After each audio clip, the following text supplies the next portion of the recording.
Hi. So, as we were talking last time, diffusion is the outcome of thermal motion by molecular scale objects.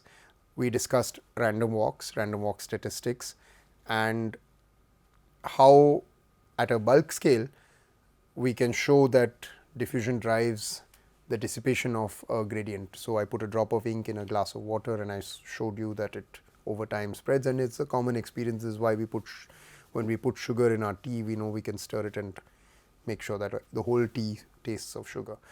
But today we are going to do an experiment using fairly low cost instruments. As you see, this is your typical school college level microscope, compound microscope, because it consists of two lenses, the objective and the eyepiece, and we are going to use it to repeat, at least schematically, because I can't do everything here because it involves a little bit of analysis later on. We are going to repeat most of the experimental part of the Nobel Prize winning work of Perrin, who repeated experiments to test whether the theory of Einstein was right or wrong. Right? And in order to do that, I have someone from the lab here, Asim, who will talk to you more about this. To broadly tell you what is this experiment about, we are going to look not at bulk diffusion of ink in water, but we are going to look at objects that are micrometer sized. Remember, we talked about size scale last time. Bacteria, E. coli, are in the scale of 1 to 2 micrometers. E. coli definitely 2 microns length at birth. So, we are going to use particles that are of comparable size scale and then see if we can see this magical motion. Remember, I talked to you about Brownian motion and the idea of the initial workers in the field who were worried that the motion is due to live particles, due to activity of life. We will demonstrate that even when you take dead particles, you can not just see that diffusive Brownian motion, but in the next step of this experiment, when we analyze it, you can even quantify it and get exact comparison to theory, which can in fact work as a validation or a test of our theory. So, this is one of the key factors, that theory is useful, it is exciting, it is mathematical, it is correct, but that theory compared to physical reality gives us a way to compare our concepts with reality, and if they are incorrect, we reject them and we move on to something better. Okay. So, with that, without further ado, I introduce to you my student Asim. Hello everyone, my name is Asim. I am a BSMS student at IISER Pune, and moving on from theory, I will take you through the experimental procedure of acquiring the said Brownian motion and diffusion as explained by sir. So, at first I will be explaining to you the setup that we are using. It is a compound microscope, and we will be using a cell phone based image acquisition technique. And the first thing for this experiment that we need to do is sample preparation. We need micrometer size particles. For this experiment, we will be using 2 micrometer polystyrene beads and we will be diluting it with water. And one more thing that we need to do is we need to make a small chamber for housing our sample.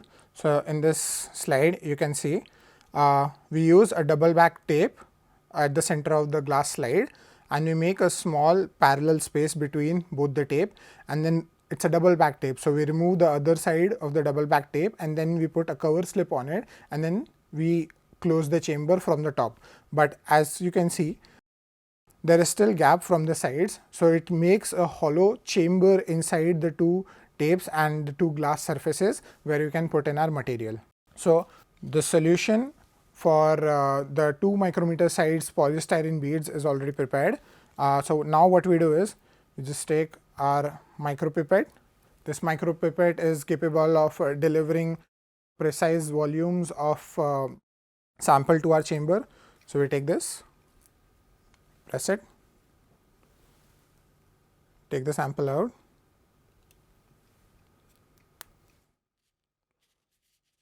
Now, what we do is we take it to the edge of the slip and we deliver the sample to it.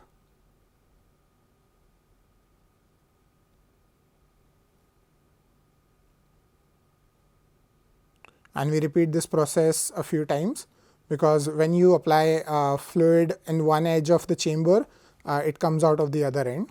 To make the sample homogeneous, we repeat this process again and again, and in the end we can discard rest of the material. So, the sample preparation is complete. The sample preparation went from making the solution, the 2 micrometer beads, preparing the double back chamber, and now what we have to do is observe this sample under our microscope. So, we will be using a LED based light source and keeping the sample under the microscope now. Now, all we need to do is adjust and acquire the data.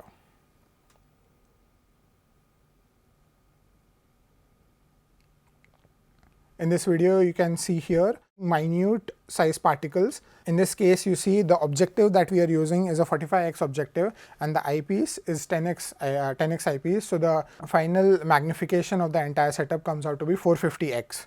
So, because of that kind of magnification, we can see very small particles that are not visible by eye, and in this video you can see that the particles, which is polystyrene, which is not a living creature, not a living cell or anything, we can still see it performing a very zigzag wiggly kind of motion, and even though this particle is not alive, we can see this motion.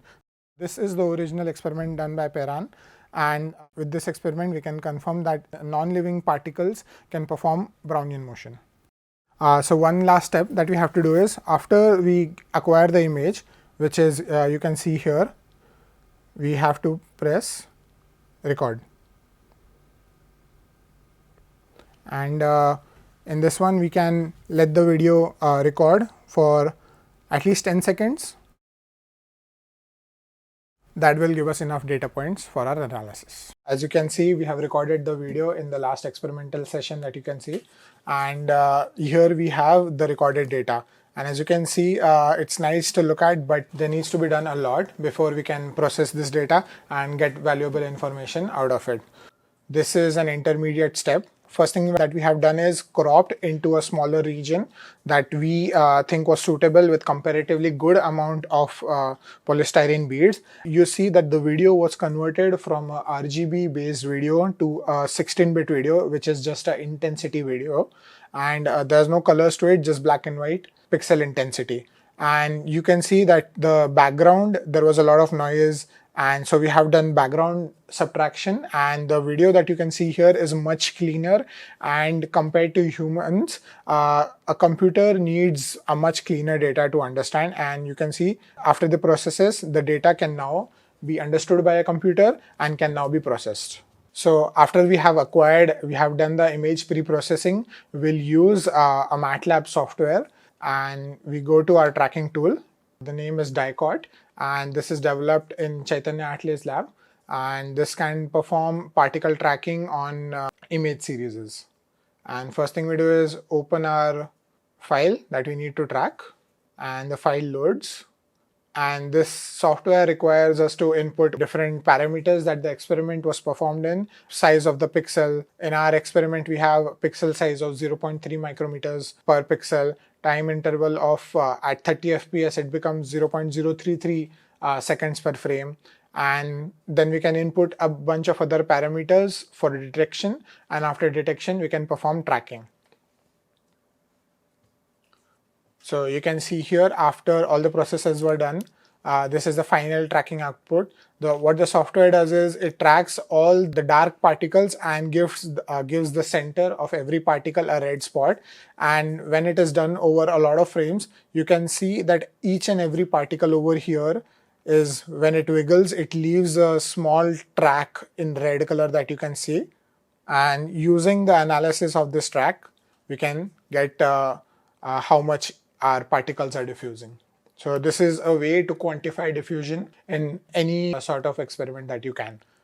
This data that you have collected can now be put on a time versus MSD graph. You can see here, as time increases, the particle seems to diffuse more and more, and this can be fit into an equation, and from that equation we can directly calculate the diffusion coefficient of our particles.